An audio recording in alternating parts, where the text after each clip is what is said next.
Jadi kita harus pahami bahwa setan itu atau iblis suka sekali dengan yang bau-bau kematian. Dan itulah sebabnya hati-hati dengan tahayul orang mati. Jangan-jangan buka celah untuk setan. Kalau Anda bermimpi seseorang yang Anda kasih, baik dia sudah kenal Tuhan atau belum waktu meninggal dunia. Kalau dia datang berkata, aku kelaparan, kedinginan, maukah kamu kasih aku baju, makanan, dan sebagainya. Atau mengganggu kita dalam pikiran orang-orang sudah mati. Karena orang mati nggak bisa menyeberangi. Ada satu jurang tak terseberangkan. Jadi itu bukan mereka. Roh jahat bisa memalsu muka untuk mengganggu Anda, untuk main dengan belas kasih Anda atau memancing-mancing perasaan Anda supaya abu-abu, supaya Anda susah sekali fokus ke firman dan bertumbuh. Hati-hati dengan yang seperti itu. Dan juga hati-hati dengan segala sesuatu yang sifatnya kematian dalam dirimu. Apa yang Tuhan suruh mati kok Anda hidupkan, jangan-jangan undang setan. Dosa contohnya, kebiasaan buruk. Kalau kita memang jatuh, cepat-cepat bangkit kembali. Jangan kasih kesempatan lebih. Sebab kalau kita jatuh aja sebenarnya iblis sudah bekerja. Cepat berbalik pada Tuhan. Ini satu-satunya yang nggak bisa diapa-apakan sama dia. Kita menang karena firman. Karena kita kuat dalam firman, kita mengalahkan si jahat. Jadi jangan pakai pengertian sendiri. Nggak menang, nggak. Dia hidup lebih lama. Iblis sudah ada di Taman Eden. Bahkan sebelumnya. Jangan pakai hikmatmu. Pakai firman Tuhan dan biarkan Roh Kudus yang memakaimu. Kita langsung buka firman Tuhan yang memerdekakan kita. Yaitu di Injil Matius pasal yang ke-8. Matius 8 ayat yang ke-28 sampai 34, ambil catatan kita. Kita akan belajar firman. Beri judul begini. Apa yang setan bisa dan tidak bisa lakukan kepada kita. Supaya kita hari ini mempelajari apa yang iblis bisa lakukan kepada kita, apa yang dia nggak bisa lakukan kepada kita. Supaya kita itu mengerti hak kita sebagai anak-anak Tuhan dan sebagai manusia yang punya pilihan. Cerita tentang dua orang yang kerasukan disembuhkan, saya bacakan. Setibanya di seberang, yaitu di daerah orang Gadara, datanglah dari pekuburan dua orang yang kerasukan setan menemui Yesus. Mereka sangat berbahaya, sehingga tidak seorang pun yang berani melalui jalan itu. Dan mereka itu pun berteriak katanya, apa urusanmu dengan kami, hai anak Allah? Adakah engkau kemari untuk menyiksa kami sebelum waktunya? Tidak jauh dari mereka itu sejumlah besar babi sedang mencari makan. Maka setan-setan itu meminta kepadanya, katanya, jika engkau mengusir kami, suruhlah kami pindah ke dalam kawanan babi itu. Yesus berkata kepada mereka, pergilah, lalu keluarlah mereka dan masuk ke dalam babi-babi itu. Maka terjunlah seluruh kawanan babi itu dari tepi jurang ke dalam danau dan mati di dalam air. Maka larilah penjaga-penjaga babi itu, dan setibanya di kota, diceritakannya lah segala sesuatu, juga tentang orang-orang yang kerasukan setan itu. Maka keluarlah seluruh kota mendapatkan Yesus, dan setelah mereka berjumpa dengan dia, mereka pun mendesak supaya ia meninggalkan daerah mereka. Pembahasan ini penting sekali karena kita sedang dalam peperangan rohani, jadi jangan sampai kita lugu hati. Jangan sampai kita polos-polos nggak mengerti sebenarnya ada sesuatu terjadi di alam roh, kita nggak usah ngeroh. Itu fakta kebenaran bahwa sebab peperangan kita bukan melawan darah dan daging, tapi melawan roh-roh jahat di udara. Jadi iblis itu berkuasa untuk melakukan sesuatu jikalau kita memberinya izin. Nah, hati-hati dengan tipu muslihatnya. Saya berdoa hari ini kita akan diajari untuk takut pada Tuhan, bukan takut sama setan. Tapi kita harus curiga sama setan. Kebanyakan kita malah curiga sama Tuhan. Salah dong. Saya juga harapkan lewat pengajaran ini kita nanti ada cleansing ya, ada pembersihan dari Roh Kudus. Bukan secara individu saja, kalau ada yang rasa rumahnya belum pernah dikuduskan, why not sekarang? Lewat online begini, tiada jarak dalam hadirat Tuhan. Saya bacakan, coba sekarang kita jelas, supaya kita semakin jelas nature atau hakikat setan seperti apa, supaya kita jangan jatuh ke dalam jebakan. Setibanya di seberang, yaitu di daerah orang Gadara, datanglah dari pekuburan dua orang yang kerasukan setan menemui Yesus. Jadi datang dari pekuburan, kenapa sih ya? Yang horor-horor itu suka sekali berlatar belakang kuburan. Why? Sebenarnya setan ada di mana-mana. Dia kan malaikat jatuh, sepertiga daripada malaikat di sorga. Nah, kenapa why the tombs? Kenapa kok di graveyard, di kuburan? Ada beberapa hal ya. Demons love death. Jadi kita harus pahami bahwa setan itu atau iblis suka sekali dengan yang bau-bau kematian. Dan itulah sebabnya hati-hati dengan tahayul orang mati. Jangan-jangan buka celah untuk setan. Kalau Anda bermimpi seseorang yang Anda kasihi, baik dia sudah kenal Tuhan atau belum waktu meninggal dunia. Kalau dia datang berkata, aku kelaparan, kedinginan, maukah kamu kasih aku baju, makanan, dan sebagainya. Atau mengganggu kita dalam pikiran orang-orang sudah mati. Karena orang mati nggak bisa menyeberangi. Ada satu jurang tak terseberangkan. Jadi itu bukan mereka. Roh jahat bisa memalsu muka untuk mengganggu Anda, untuk main dengan belas kasih Anda atau memancing-mancing perasaan Anda supaya abu-abu, supaya Anda susah sekali fokus ke firman dan bertumbuh. Hati-hati dengan yang seperti itu. Dan juga hati-hati dengan segala sesuatu yang sifatnya kematian dalam dirimu. Apa yang Tuhan suruh mati kok Anda hidupkan, jangan-jangan undang setan. Dosa contohnya, kebiasaan buruk. Kalau kita memang jatuh, cepat-cepat bangkit kembali. Jangan kasih kesempatan lebih. Sebab kalau kita jatuh aja sebenarnya iblis sudah bekerja. Cepat berbalik pada Tuhan. Darah Yesus masih membasuh. Kata-kata hampa. Jadi be careful dengan itu. Negatif. Aduh, orang yang negatif itu sudah mati sih sebenarnya. Hati-hati dengan kuburan-kuburan di hidupmu ya. Selain itu kuburan adalah tempat yang lonely. Bahaya orang yang suka menyendiri, yang tidak punya community. Tadi di awal-awal waktu kesaksian saya senang sekali menceritakan, membacakan kesaksian-kesaksian Anda. Yang ini sudah bergabung CG, punya komunitas rohani gitu. Gereja Mawar Sharon sangat bersedia, gereja yang saya gembalakan, untuk menjadi keluarga rohani Anda. Dan ini orang yang sendirian gitu tuh paling bahaya, apalagi kalau kena depresi. Karena iblis itu suka pekuburan. Mengapa? Karena di situ lonely. Dia suka sekali, karena dia adalah roh yang mengembara, dia paling pandai membuat kita penasaran kalau kita tidak berpegang teguh pada pengharapan. Selain itu, kenapa kuburan? Karena itu membangkitkan superstisi. Seolah-olah orang mati masih hidup, karena setan itu roh yang sesat. Dia suka sekali memberi kita pikiran-pikiran yang tidak sesuai dengan firman Tuhan. Hal-hal yang tidak alkitabiah, dia paling pandai bermain di area itu untuk membuat Anda dan saya tidak pasti. Karena itu pegang teguh sama firman Tuhan. Ini satu-satunya yang nggak bisa diapa-apakan sama dia. Kita menang karena firman. Karena kita kuat dalam firman, kita mengalahkan si jahat. Jadi jangan pakai pengertian sendiri. Nggak menang, nggak. Dia hidup lebih lama. Iblis sudah ada di Taman Eden. Bahkan sebelumnya. Jangan pakai hikmatmu. Pakai firman Tuhan dan biarkan Roh Kudus yang memakaimu. Nah di sini dikatakan setibanya di seberang, yaitu di daerah orang Gadara. Datanglah dari pekuburan berapa orang? 2 orang yang kerasukan setan menemui Yesus. Kita pernah baca di bagian lain di kitab Injil, di mana dikatakan bahwa ada 1 orang dan setan di dalamnya mengaku dia adalah legion atau kira-kira sekitar berjumlah 4-6 ribu roh jahat di dalam tubuh. Itu ngeri sekali. Tapi di dalam cerita ini unik sekali, ada 2. Loh kok bisa? Anda harus tahu ya, partners in crime atau mitra dalam kejahatan. Setan tuh nggak pernah ingin hanya merasuki 1 orang. Kalau dia masuk di 1 orang, dia ingin memporak-porandakan seluruh keluargamu. Makanya itu, kalau setan ada orang, Tuhan juga punya orang di dalam satu rumah tangga. Barang siapa percaya kepada Yesus, Kisah Para Rasul ayat 16, pasal 16 ayat 31, seisi rumah tangganya pun bisa diselamatkan oleh Tuhan. Itulah sebabnya jangan jadi alat setan. Jangan biarkan hatimu kosong, isi dengan firman. Karena selalu ada transferan. Jadi 2 orang di sini itu salah satunya adalah yang di cover di bagian lain di kitab Injil. Jadi si legion itu adalah salah satu. Namun satunya lagi adalah transferan. Selalu begitu. Tuhan kan bilang apa? Setan itu mengembara, mencari tempat yang kering. Tapi kalau dia sudah bosan di sana, dia cari rumah. Rumah itu manusia lah. Itu jiwa kita yang dia paling suka. Dia bisa masuk barang, di sini masuk babi. Ya, dia bisa aja tinggal di rumah yang haunted, rumah yang dihantui. Tapi itu nggak seberapa. Yang dia inginkan adalah gambar dan rupa Allah, yaitu manusia. Jiwa kita itu loh. Dia paling suka untuk memberontak kepada penciptanya. Dia ajak kita. Makanya jangan mau. Ya. Nah, salah satunya itu si legion ini, tapi satunya lagi itu transferan. Jadi hati-hati dengan begitu. Juga hati-hati kalau kita itu bergaul dengan orang-orang yang salah, merusak sekali kebiasaan baik kita. Pergaulan buruk.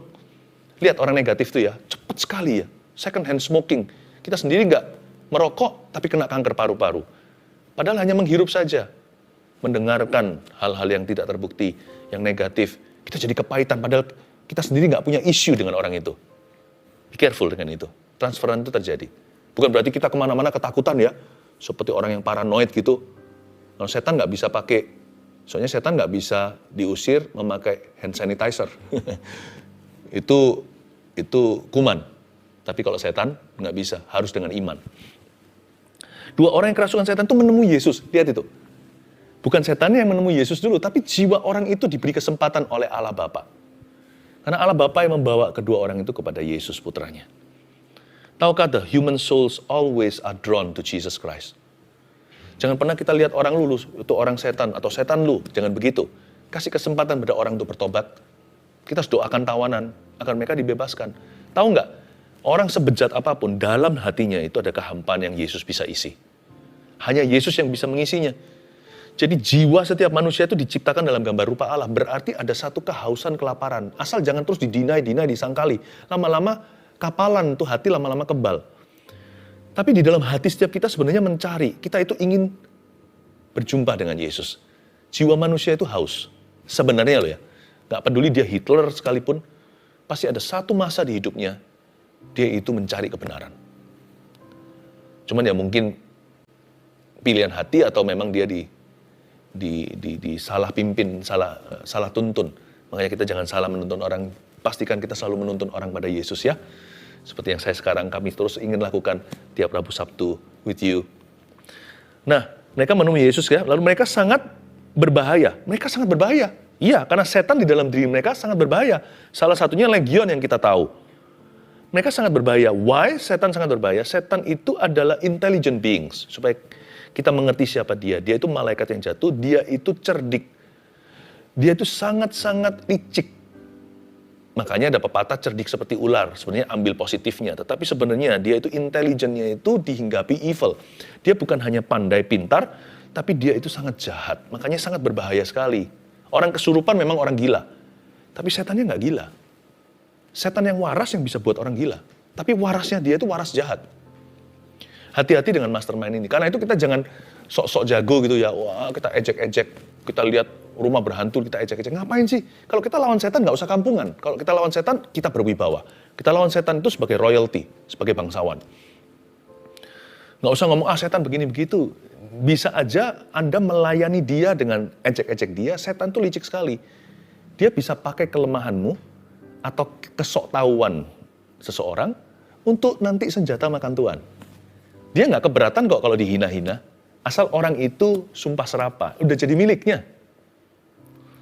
Orang yang ngaku-ngaku anti setan, lalu habis itu pengikut setan siapa gitu, kita bunuh. Orang itu jadi pembunuh, udah jadi pengikut setan juga. Yang lebih bahaya daripada gereja setan itu apa? Orang yang nggak menyadari bahwa dia sedang menyerahkan kehendaknya kepada setan. Itu yang lebih bahaya. Kalau yang jelas-jelas nampak itu tengking saja.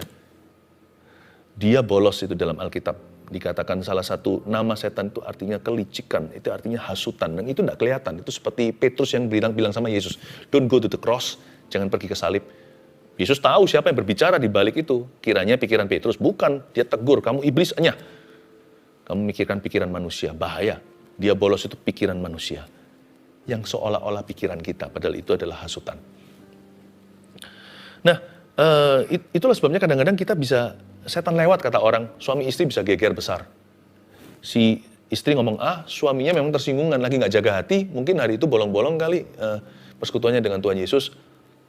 Jadi si ngomong tonasinya bisa beda di telinga sang suami. Marah lah. Ya. Karena sudah memang aslinya tersinggungan. Jadi apapun rada salah. Coba kalau kita lagi bahagia. Orang gak kasar aja kita gak kerasa. Karena hati gembira adalah obat. Lalu sukacita Tuhan adalah kekuatan. Makanya itu kalau orang sudah galau hatinya udah kesel gitu. Sumpek gitu ya. Biasanya pikirannya udah enggak. Apalagi kalau kosong. Pikiran itu dibuat ngelamun melulu. Atau mikirkan yang enggak. Atau mikirkan fantasi sesuatu yang enggak bisa dia miliki. Hati-hati dengan pikiran-pikiranmu medan perang. Nah, dia sangat berbahaya. Kenapa? He's very evil. Karena itu kita nggak usah pakai cara kampungan, ejek-ejek atau apa, hina-hina. Nggak perlu. Kita tahu itu salah. Itu bukan urusanku. Itu bukan urusanku. Saya nggak bisa mana-mana kejar setan. Nggak usah kemana-mana cerita. Meskipun kita diberikan karunia untuk melakukan pelayanan kelepasan. Udah ya udah. Dokter nggak pulang terus cerita tentang pasiennya melulu. Justru Justru curiga nih, orang yang kemana-mana ceritakan, wah dia adventure-nya atau petualangannya mengusir setan. Jangan-jangan setan jadi dunianya. Kemana-mana itu cerita tentang Tuhan. Sudah kelepasan, doain satu orang, dia bebas, ya udah puji Tuhan, kemuliaan untuk Tuhan, jangan dicuri lagi. Udah gak usah kemana-mana duniamu Tuhan. Yang mendarat aja kalau ketemu orang, gak usah ngeroh. Ya, padahal orang itu jagoannya Tuhan. Melepaskan banyak orang dari kuasa setan. Malah orang yang jago di mata Tuhan itu rendah hati. Ya, be careful ya dengan yang kayak gini kan banyak orang Kristen anak-anak Tuhan itu nggak bijak juga lidahnya. Karena setan itu sangat berbahaya. You have to know this. You have to respect your enemy. Saya nggak ajarkan kita menghormati setan, enggak. Tapi ini pepatah aja. We have to respect our enemy to defeat him. Kita harus bisa respect dulu kelebihannya apa untuk kita bisa mengalahkannya. Saya tidak ajari kita menghormati setan, apalagi menghargainya. Tapi saya ajari kita untuk jangan ngawur.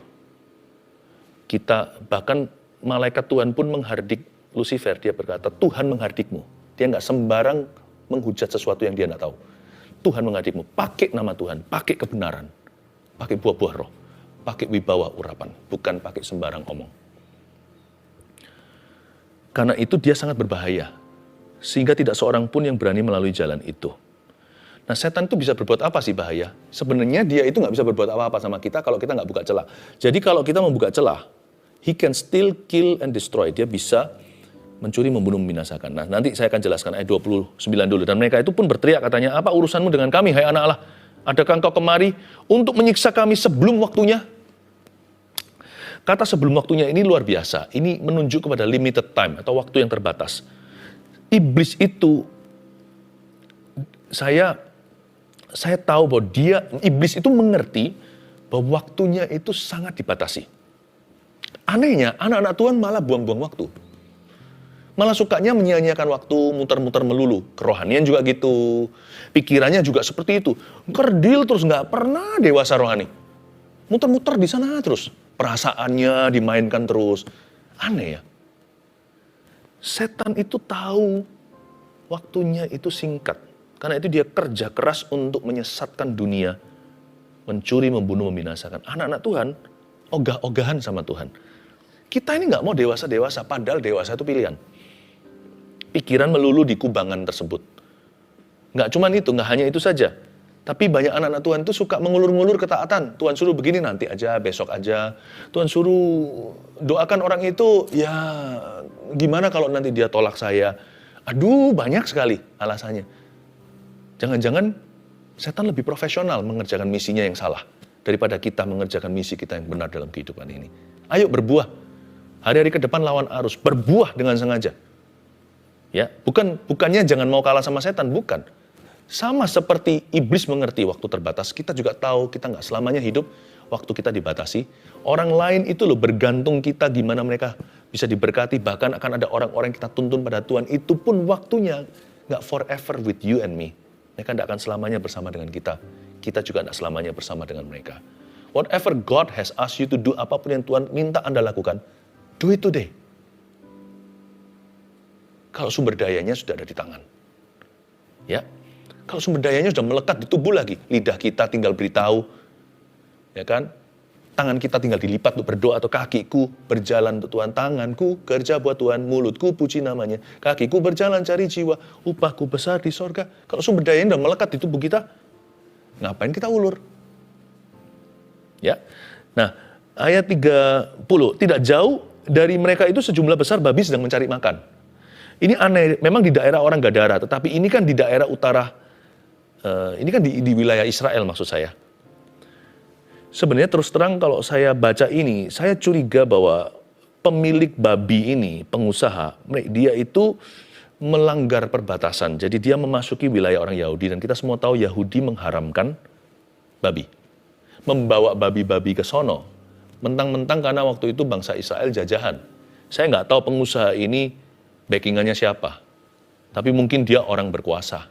Punya babi ribuan loh, ini peternakan. Dibawa ke daerah orang Gadara memang, tetapi di daerah situ mungkin di daerah sekitar kampung nelayan tidak jauh dari sana. Di daerah-daerah sana banyak orang-orang Israel, orang-orang Yahudi maksudnya. Dan menurut saya sih babi-babi ini memang, dan pengusaha ini memang cari masalah. You know, when you're trespassing, you are moving outside of covering. Tahukah waktu kita itu trespass itu apa ya? Perbatasan, nggak boleh lewat dari sini. Lewat dari sini ada pagarnya itu, ada pagar listriknya, ada gambar orang ditembak, gitu ya. Ini adalah daerah militer. Masuk sini, masuk daerah zona bahaya. Jangan salahkan kalau masuk sana makan peluru. Atau di rumah tertentu, ada alarmnya. Ditulis di sini, ini batasnya. Dilarang untuk memasuki wilayah kami. Nah, trespassing, ketika Anda mengambil hak orang lain, Anda keluar dari covering Tuhan. Pastikan Anda dan saya tidak mengambil apa yang bukan milik kita. Ini mengambil teritori atau wilayah, babi-babi ini segera jadi mangsa. Memang bukan Yesus yang marah lalu bunuh babi itu. Tetapi jangan salahkan kalau setan nanti nggak ada tempat masuknya ke situ. Kalau dia mengembara nggak ketemu manusia berikutnya, dia masuk ke sana. Be careful dengan sesuatu yang Tuhan berkata, no, jangan dilanggar batas itu. Keluar dari situ bukan butuh visa, keluar dari situ tak ada perlindungan Allah. Ini orang-orang Gadara cari masalah. Coba pikirkan, kenapa ada area-area yang disikat sama iblis bertubi-tubi dalam hidupmu? Mungkin ada pelanggaran di sana. Ada pelanggaran yang disengaja dan dibiarkan di situ. Makanya pernikahannya tidak pernah bisa pulih. Bagaimana bisa Anda mengambil barang setan atau apa yang bukan milik Anda? Selingkuh contohnya. Batas Anda itu adalah pernikahanmu. Jangan ambil sesuatu yang Tuhan katakan di luar itu tidak ada restuku. Saya nggak berani sih. Saya nggak berani mendahului Tuhan, pergi lebih jauh dari Yesus. Emangnya saya siapa? Hidup saya itu mungkin masih beberapa hal di tangan saya kontrolnya. Tapi sebagian besar hidup itu di luar kendaliku. Apalagi kalau mati. Akhiratku di tangannya. Jadi mendingan jadi orang itu nurut aja sama Tuhan. Itu paling enak sih. Susah, suka, duka, kita tanggung bersama dengan Tuhan Yesus. Nikmat sakit, ada Tuhan. Ayat 31, maka setan-setan itu meminta kepadanya. Ini setannya minta. Setan itu nggak ngawur, dia itu juga mengerti apa artinya pengacara. Dia berkata, katanya, jika engkau mengusir kami, suruh kami pindah ke dalam kawanan babi itu. Kok nggak minta begini? Suruhlah kami pindah ke murid-muridmu. Atau Yesus kan pasti bersama dengan orang tertentu. Tapi mereka bersama dengan Yesus, mereka dalam covering, dalam perlindungan, mereka ada di poros kehendak Allah. Dia lihat kiri kanan, ku lihat saja banyak pohon cemara. Bukan cemara yang dia lihat. Dia lihat mana yang di wilayahku, bukan di wilayah Yesus. Dan itu orang atau benda atau barang atau hewan itu di luar wewenang. Dia lihat mana yang tidak ada covering, itu babi. Boleh nggak kita masuk ke sana? Dia nggak berani tunjuk yang berada minta disikat sama Tuhan sebelum waktunya. Nggak berani dia. Boleh nggak aku masuk ke muridmu? Bahkan Yudas Iskariot pun dia nggak berani masuki. Belum, karena Yudas masih beres waktu itu. Dia nggak berani berkata, boleh nggak masuk ke Yudas? Boleh nggak masuk ke Petrus? Nggak bisa. Petrus itu mulai masuk ke wilayah abu-abu ketika dia mulai lancang mulut, lancang pikiran. Dia mulai melanggar dan dia mulai berbicara di luar wewenangnya. Tetapi setan nggak menemukan suatu celah, dia nggak bisa bekerja. Babi itu, ini babi masuk ke wilayah Yahudi, tanah Kanaan yang diberikan ke Yosua. Kok aku najiskan dengan cara gitu? Coba baca hukum Musa. Ya, kita nggak usah ngikuti hukum-hukum Taurat itu lagi, karena semuanya itu bukan apa yang masuk ke dalam tubuh kita yang menajiskan, karena itu keluar ke jamban, tapi apa yang keluar dari mulut kita, dari hati itu keluarnya, itu yang menajiskan kita. Tapi coba bayangkan, Tuhan ajarkan di situ daerah itu adalah daerah worshipnya orang Yahudi. Dia berani-berani bawa babi ke situ. Sebenarnya nggak bisa marah sih. Nggak bisa marah. They ask for it. Jadi mereka yang tidak menghargai wilayah teritori. Setan itu minta kan suruh kami pindah ke dalam kawanan babi itu. Tapi dari sini ya saya juga belajar sesuatu ayat 31 ini lucu. Kalau setan aja nggak berani menyurupi babi. Harus minta izin Yesus dulu baru dia bisa berbuat sesuatu. Apalagi kita. Babi nggak bisa, mana mungkin domba. Paham maksud saya? Dia harus, apa itu kalau bahasa Jawanya ya, kulon nuwun itu terima kasih ya. Matur nuwun ya. Kulon nuwun, matur nuwun itu terima kasih. Kulon nuwun, dia harus permisi dulu, boleh nggak masuk ke situ. Sama babi aja, padahal itu babi pelanggaran. Itu ditilang. Sama babi aja dia minta izin dulu kok, apalagi ke kita. Jangan pernah kita merasa, aduh hidupku tuh begini karena aku nggak berkuasa atasnya. Come on, that's the biggest nonsense. You have a choice, Anda punya pilihan. Apalagi kalau Anda mengaku Yesus adalah Tuhan. Anda adalah anaknya. Yohanes 1:12 berkata, barang siapa percaya kepada namanya diberi kuasa menjadi anak-anak Allah. You have authority. Kau punya otoritas. Jadi jangan pernah kita itu victim mentality. Anak-anak Tuhan yang paling melanggar otoritas Allah adalah mereka yang suka mengasihani diri sendiri. Kasihan aku. Victim mentality atau mentalitas korban. Orang seperti itu bertindak seolah-olah nggak ada pilihan. Seolah-olah Tuhan nggak adil. No, you have a choice. Memang kita nggak punya pilihan. Hari ini kita sakit apa kan kita nggak minta. Kita ngalami masalah dan sebagainya. Pandemi dan sebagainya. Dan lain-lain. Betul. Tapi your attitude, sikap hati kita. Iman kita. Percaya kita, syukur kita. Doa kita. Nggak bisa dibatasi. Kita bisa milih sendiri. Nah, yang bagian inner life atau kehidupan di dalam diri kita, inside us ini tidak bisa dijamah setan. Jadi kalau sampai setan ada di dalam, ada yang buka pintu dari dalam. Suruhlah kami pindah ke kawanan babi itu. Yesus berkata pada mereka apa? Pergilah. Lalu keluarlah mereka dan masuk ke dalam babi-babi itu. Wow. Maka terjunlah seluruh kawanan babi itu dari tepi jurang ke dalam danau dan mati di dalam air. Yesus berkata, pergilah, lalu keluarlah mereka masuk dalam babi itu. After all ya, bagaimanapun juga itu collateral damage atau seolah-olah collateral damage itu apa? Kerusakan yang perlu terjadi. Bisa nggak Tuhan langsung usir aja dia ke neraka, tapi belum waktu. Tuhan itu konsekuen dengan timingnya. Nah, setan-setan itu harus keluar ke sebuah tempat. Bisa nggak Tuhan lempar jauh? Juga bisa. Tetapi hari itu mereka minta sesuatu, itu pelanggaran. Aku bisa masuk ke sana nggak? Dan Tuhan melihat itu bukan manusia, bukan masuk ke dalam pemilik peternakan loh ya. Tuhan masih lindungi si manusia itu, meskipun dia melanggar. Nggak tahu apakah dia sengaja, truknya itu ogal-ogalan di jalan, lalu nabrak satu mobil kecil lalu mati. Itu yang nanti yang disuruh tanggung jawab. Pemiliknya juga, bukan hanya pengemudi. Saya nggak tahu apakah ada kesengajaan atau tidak, tapi Tuhan masih melindungi keluarga pemilik peternakan babi atau kampung halamannya. Namun waktu mereka minta ke babi itu Tuhan kasih, itu seperti seolah-olah kalau orang itu operasi, harus amputasi demi menyelamatkan seluruh tubuh. Tuhan izinkan setan-setan itu masuk ke dalam babi. Maka terjunlah seluruh kawanan babi itu dari tepi jurang ke dalam danau dan mati di dalam air. Alias bunuh diri massal. Saya sempat waktu baca ini, saya berpikir begini. Saya penasaran, kenapa ya? Waktu setan tadi itu berada di dalam tubuh dua manusia di pekuburan, kok nggak berani melakukan yang sama ketika mereka masuk ke dalam babi. Waktu masuk ke dalam babi, nggak babi bu, nggak basa-basi, langsung pergi ke tepi. Lompat dari jurang, mati dalam air, di dalam danau. Mungkin matinya waktu kena impact di air, karena mungkin itu tebing tinggi. Atau mungkin dia mati lemas karena drowning, atau dia tenggelam di dalamnya. Pokoknya si setan bunuh diri kan babi. Kenapa dua orang itu legion lagi nggak mati-mati? You want to know why? Karena manusia diciptakan dalam gambar dan rupa Allah. Setan itu setiap incinya, dia harus minta izin dulu sama Tuhan. Sama babi diizinkan, tapi dia bisa langsung terjun. Sama orang nggak berani. Harusnya dia mau terjunkan tuh orang. Dari dulu-dulunya orang yang mau dia terjunkan. Tapi setan nggak berhak ngambil nyawanya.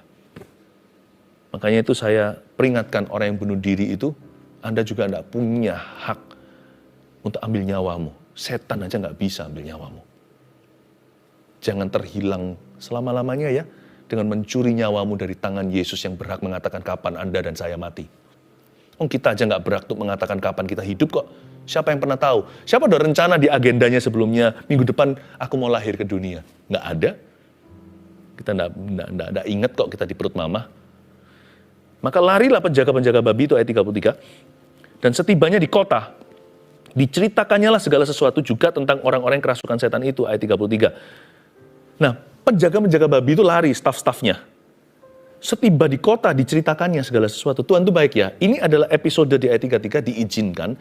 Karena Tuhan itu nggak pernah memaksa. Tuhan itu selalu memberi kita the benefit of the doubt. Atau Tuhan selalu memberikan kepada kita hak untuk mempertanyakan. Jadi ketika mereka cerita, semua orang di kota itu bisa mempertimbangkan semua kejadian ini. Apakah mereka lebih mementingkan kerugian? Atau mereka menyadari mereka telah melanggar teritori Yahudi? Apakah mereka itu eman nih ceritanya, sayang sama harta, atau mereka lebih sayang pada jiwa? Apa mereka melihat ini sebagai kesempatan, ternyata roh jahat itu bisa diusir, mereka sendiri pasti orang Gadara ini penuh superstisi, mereka bisa melihat, oh terang Injil, berarti ini bukan good luck atau bad luck yang kutakuti. Bisakah mereka melihat Yesus sebagai sumber berkat, dan Tuhan bisa mengembalikan semua babi-babi yang mati itu? Ya, Tuhan bisa mengembalikan rezeki. Mereka punya pilihan. Tapi sayangnya, mereka melakukan satu kesalahan besar, yaitu mereka memanjatkan doa sengaja. Doa mereka didengar Tuhan, dan Tuhan meninggalkan mereka. Apa doa mereka?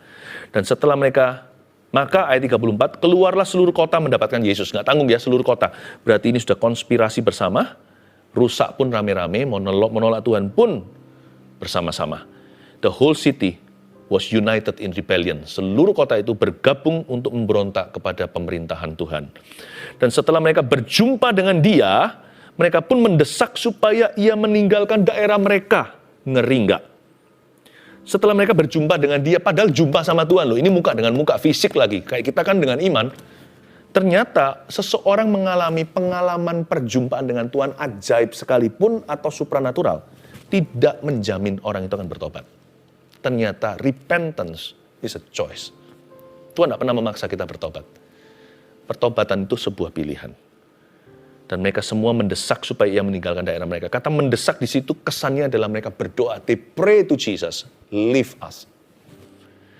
Ini yang lebih mengerikan daripada legion dan 2 orang kesetanan yang sangat berbahaya. Yaitu menyerahkan kehendak bebasmu kepada iblis. Yang ini nggak perlu orang kesurupan. Ini membuka pintu dari dalam. Bukan kepada Yesus celakanya. Tapi kepada kehendakmu sendiri. Kepada egonya.